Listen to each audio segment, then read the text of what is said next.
The Red Sea is one of the world's most vital maritime arteries, connecting the Mediterranean to the Indian Ocean and shaping global trade and power. For global powers, control over this waterway means influence over commerce and military reach. For Eritrea, the Red Sea is not just a strategic asset. It's the heart of its national identity and the hard-won prize of independence. Eritrea's 1,151-kilometer coastline is a symbol of freedom from Ethiopian rule, every port and island a testament to sacrifice.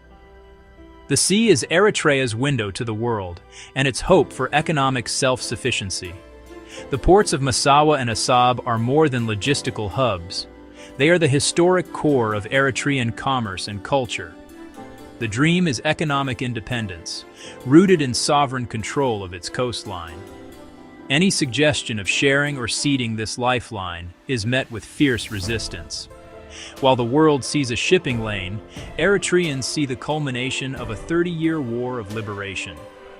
Ethiopia's calls for sea access are heard in Asmara not as economic proposals, but as direct challenges to Eritrean sovereignty. Eritrea's identity was forged in a 30-year war for independence, culminating in 1993 with a new nation defined by its Red Sea coastline. This coastline is the ultimate symbol of victory and sovereignty, proof that Eritrea is no longer a province, but a nation with its own destiny. The ports of Massawa and Assab are revered as sites of resistance and pride, connecting Eritrea to the world after years of isolation.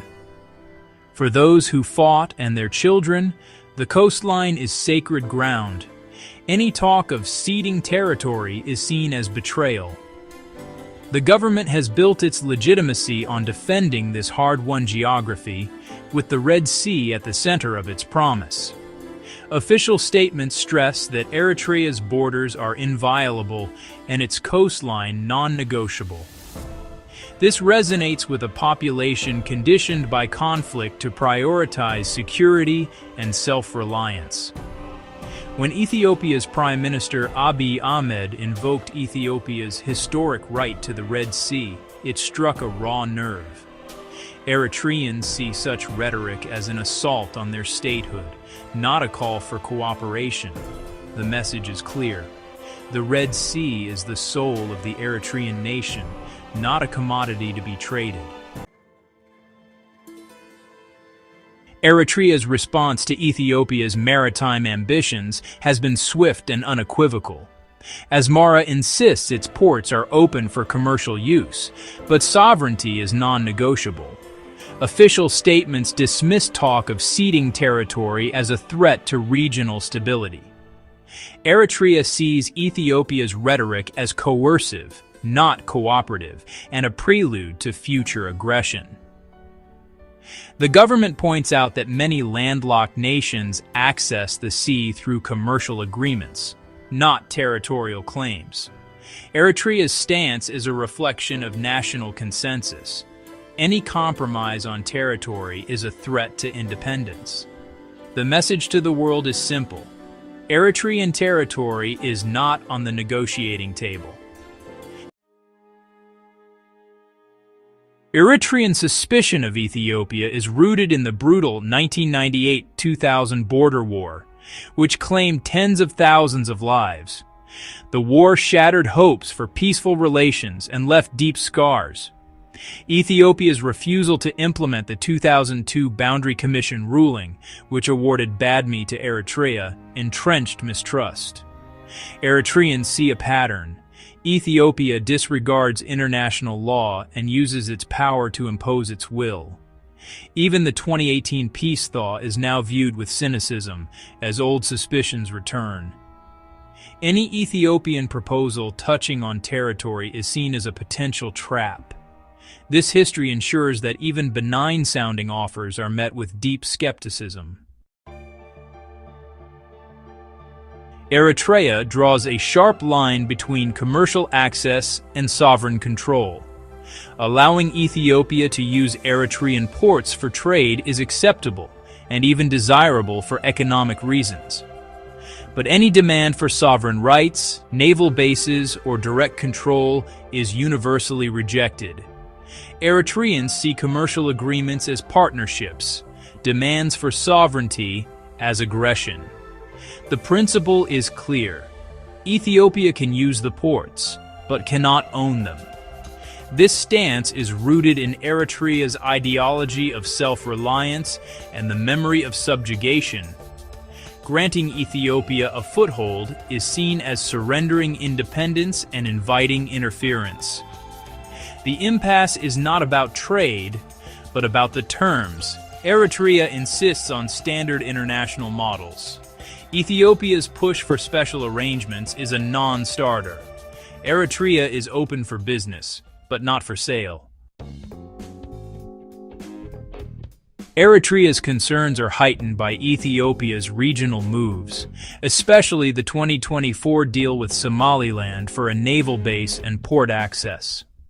Asmara sees this as destabilizing, bypassing international norms, and threatening regional stability.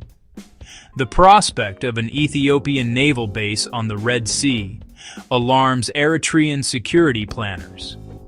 Eritrea views this as a direct threat and maintains high military readiness. The muted international response and some diplomatic support for Ethiopia's maritime goals deepens Eritrea's sense of isolation. Eritrea concludes it cannot rely on international law or allies, but must defend its interests alone. The Somaliland deal is seen as proof that Ethiopia's ambitions are real and aggressive. Misinformation has become a powerful weapon in the Red Sea dispute, hardening Eritrean attitudes and deepening mistrust. Provocative maps circulating online depict Eritrean ports as Ethiopian, fueling fears of annexation. These images, even when debunked, reinforce the narrative of Ethiopian expansionism.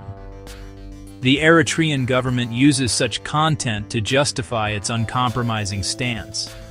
This digital propaganda creates a siege mentality, drowning out moderate voices. Misinformation complicates diplomacy, eroding trust and making dialogue nearly impossible. The digital battleground keeps wounds fresh and fears alive. The result is a population united in suspicion and a government entrenched in defense. Eritrea's stance on the Red Sea is rooted in national identity and the memory of liberation. The coastline is not negotiable. It is the guarantee of independence. While some see economic benefit in leasing port access, the overwhelming priority is sovereignty. Eritrea is open for business under international law, but rejects special arrangements based on history or pressure.